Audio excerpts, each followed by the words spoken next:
ரத்தம் தோய காட்சி அளித்தார். உதிரம் காட்டும் அத்தனுக்கு என்கொள் கட்டேன் அடுத்ததென்று அணையும் போதில் அண்ணலார் திருக்காலத்தி அடிகளார் முனிவனார்க்கு திண்ணனார் பரிவு காட்ட திருநயனத்தில் ஒன்று துண்ணன உதிரம்பாய இருந்தனர். அவருக்கு ஒன்றுமே வழங்கவில்லை.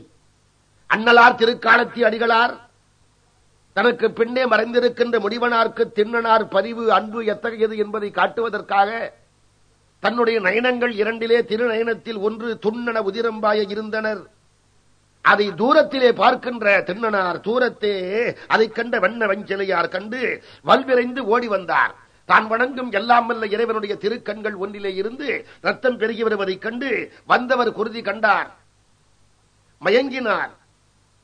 வாயில் நன்னீர் சிந்திட கையில் ஊனும் சிலையுடன் சிதறி வீழ கொந்தலர் பள்ளி தாமம் குஞ்சி நின்று அலைந்து சோர பைந்தடை அலங்கல் மார்பர் நிலத்திடை பதிந்து வீழ்ந்தார். வந்தவர் இறைவன் கண்களிலே ரத்தத்தை கண்டார், மயங்கினார். வாயிலே முகந்து கொண்டு வந்த பொன்முகலி ஆற்றினுடைய புனிதமான நீர் சிந்தியது.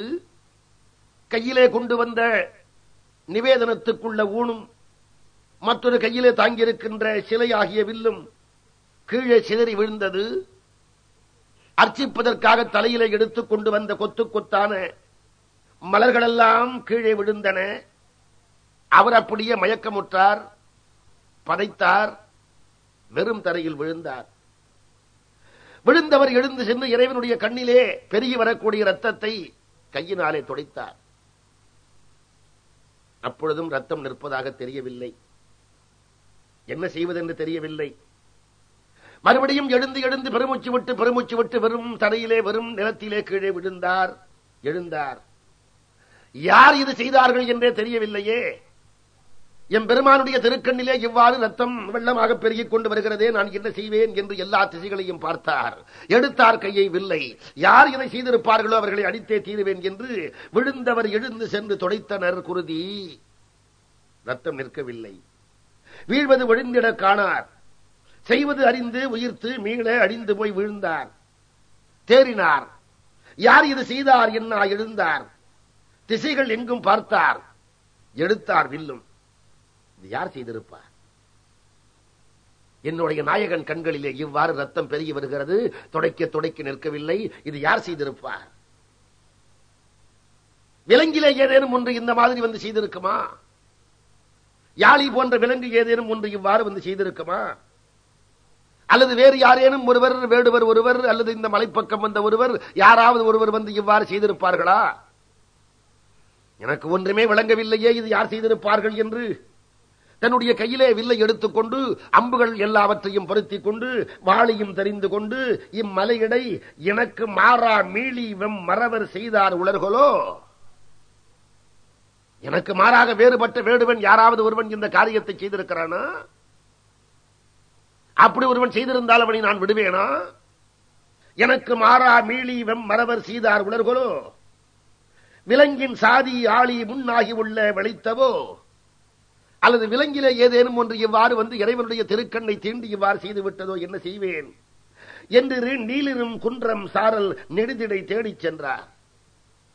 மலையை விட்டு கீழே இறங்கி போய் தீமை செய்திருக்கக்கூடியவர்கள் யாராவது தன்னை போன்ற வெம் மறவர்களோ, இல்லாவிட்டால் யாழி போன்ற மிருகங்களோ தீமை செய்தன ஏதேனும் இருப்பின் அவற்றை கொன்றுவிட வேண்டும் என்கின்ற கோபத்தில் கையிலே வில்லையும் அம்பையும் எடுத்துக்கொண்டு மலையை விட்டு இறங்கி கீழே ஓடினார். எங்கும் தேடினார், பார்த்தார், திகைத்தார், யாரையும் காணவில்லை. வேடரை காணார்.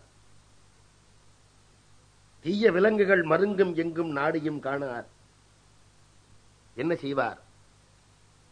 மிக வேகமாக மறுபடியும் ஓடி வந்து இறைவனுடைய திருப்பாதங்களை அப்படியே பிடித்துக் கொண்டு அந்த லிங்கத்தை அப்படியே தழுவிக்கொண்டு நான் என்ன செய்வேன் என்று ஒன்றும் சொல்ல முடியாதவராக கண்ணீர் வெள்ளமாக பிறக அப்படியே கட்டிக்கொண்டு மறுபடியும் புலம்பினார். நாயகனார் தம்பால் வந்து நீடிய சோகத்தோடு நிறைமலர் பாதம் பற்றி மாடுர கட்டிக்கொண்டு கதறினார் கண்ணீர் வார.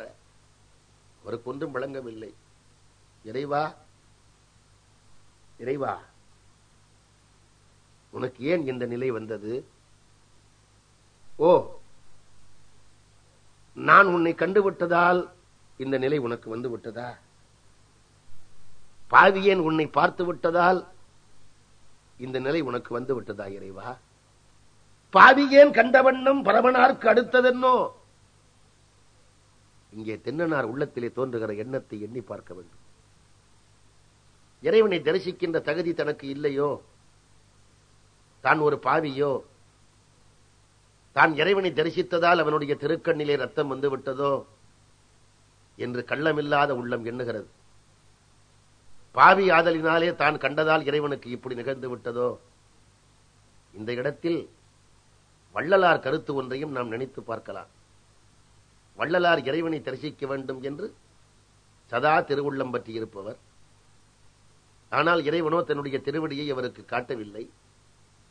அவர் சொல்லுகிறார், இறைவா, நான் உன் திருவடியை காண வேண்டும் என்று துடிக்கின்றேன், நீ காட்டவில்லை. காரணம், கண்டால் ஒருவேளை நான் கண் போட்டு விடுவேன் என்று காட்டவில்லையா? என்றால் ஒன்று செய்யேன், நான் கண் போட்டாலும் போட்டு விடுவேன் என்றால் ஒன்று செய்யேன், எனக்கு கனவிலே காட்டேன். பன்னேறு மொழியடியார் பரவி வாழ்த்தும் பாதமலர் அழகினை இப்பாவி பார்த்தால் கண்ணேறுபடும் என்றோ கனவிலும் காட்டென்றால் காட்டொணாதாய். அவ்வாறு இப்போது இவருக்கு தோன்றுகிறது தென்னனாருக்கு, பாவியேன் கண்டவண்ணம் பரமனார்க்கு அடுத்ததென்னோ, ஆவியில் இனிய எங்கள் அத்தனார்க்கு அடுத்ததென்னோ, மேவினார் பிரிய மாட்டார் விமலனார்க்கு அடுத்தது என்னோ, நான் என்ன செய்வேன் எனக்கு ஒன்றும் புரியவில்லையே என்று தன்னால் ஆன ஒன்றை அவர் செய்து பார்க்கலாம் என்று எண்ணுகின்றார். வேடுவர்களுக்கு ஏதேனும் மிருகங்களால் காயங்கள் ஏற்பட்டு விட்டால் பச்சிலையை பொழிந்து வார்ப்பது வழக்கமாகவே தானும் புனத்திடை பறித்துக் கொண்டு வந்த அந்த மூலிகைகளை கொண்டு வந்து பார்ப்போமே என்று அதை பறித்துக் கொண்டு பூதநாயகன்பால் வைத்த மனதினும் கடிதில் வந்து மருந்துகள் பொழிந்து பார்த்தார். மற்றவர் பொழிந்து வார்த்த மருந்தினார் திருக்காலத்தை கொற்றவர் கண்ணில் புண்ணீர் குறைபடாது மறுபடியும் பெருகுவதை கண்டார். இதற்கு நான் என்ன செய்வேன்? ஓ, எனக்கு தெரிகிறது. வேட்டையாடுகின்ற போது அம்பு உடம்பிலே செருகிவிட்டால் அம்பை எடுப்பதற்கு அம்பு, ஒரு இடத்திலே புண் ஏற்பட்டு விட்டால் அந்த புண்ணை நீக்குவதற்கு மற்றொரு புண் என்றால், இறைவா, உன்னுடைய கண்ணுக்கு ஏற்பட்டு விட்ட இந்த தீங்கு நீர்ப்பதற்கு எனக்கு மற்றொரு கண் என்று உடனடியாக முடிவு செய்து, இதற்கு இனி என் கண் அம்பால் இழந்து பின் எந்த யார் கண், அதற்கு இது மருந்தாய் புண்ணீர் நிற்கவும் கூடும் என்கின்ற முடிவுக்கு வந்து தன்னுடைய கையிலே கிடைத்த முதல் அம்பை எடுத்து முதல் சரம் அடுத்து வாங்கி தன்னுடைய ஒரு கண்ணை பெயர்த்து முதல்வர் தம் கண்ணில் அப்பினார். கையிலே கிடைத்த முதல் அம்பை எடுத்து இறைவனுடைய கண்ணிலே அப்பினார். நின்று விட்டது ரத்தம். குதிக்கின்றார். ஆகா, நின்று விட்டது, நன்று, நான் செய்தது இந்த மதி, எனக்கு கூட அறிவிருக்கிறது என்று ஒன்றிய கழிப்பினாலே உண்மத்தர் போலே ஆடினார், குதித்தார், எல்லாம் செய்தார். வலத்திருக்கண்ணில் தன் கண் அப்பிய வள்ளலார் அப்படியே ஏறினார், குதித்தார், எல்லாம் செய்தார். அவர் அன்பை இன்னும் காட்டுவதற்காக இறைவன் மற்றொரு திருக்கண்ணில் துண்ணன உதிரம்பாய இருந்தார். இப்போது கவலைப்படவில்லை தென்னனார். ஓ, இன்னொரு கண்ணிலே உனக்கு ரத்தமா? இருந்தால் என்ன? கண்டபின் கட்டேன். எங்கள் காலத்தியார் கண் ஒன்று புன்தரு குருதி நிற்க மற்றை கண் குருதி பொங்கி மண்டும். மற்ற இதற்கு நான் ஏன் அஞ்சுவேன்? மருந்து கை கண்டேன். இறைவா, உனக்கு இன்னொரு கண்ணிலே ரத்தம் வந்தால் எனக்கு என்ன? எனக்கு இன்னொரு கண் இருக்கிறது.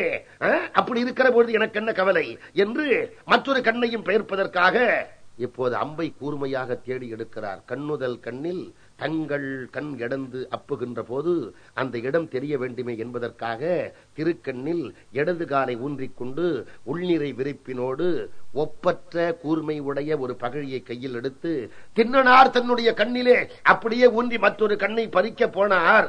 அதுவரைக்கும் பொறுமையாக இருந்த தேவதேவர் அப்போது தடுத்து தன்னுடைய கையினாலே அப்படியே தன்னுடைய கண்ணை பெயர்க்க போகின்றவரை சிவபெருமான் அப்படியே பெயர்த்து, நில்லு கண்ணப்ப, நில்லு கண்ணப்ப, நில்லு கண்ணப்ப என்று 3 முறை மொழிந்தார். அவ்வாறு மொழிந்து, உன்னை போல அன்பு செலுத்தக்கூடியவர்கள் யாராவது உண்டோ?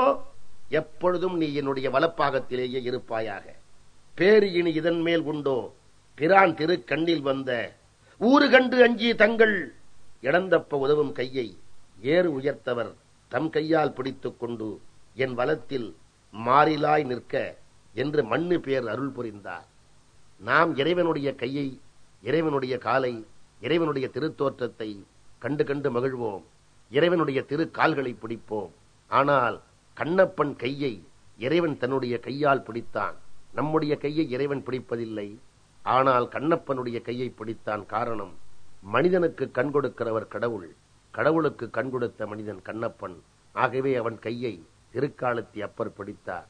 பக்திக்கு எல்லை இல்லை. அந்த பக்திக்கு ஒரு சான்று கண்ணப்பன். அந்த கண்ணப்பனுடைய அன்புக்கும் எல்லை இல்லை. அவன் நமக்கு வழிகாட்டுவான்.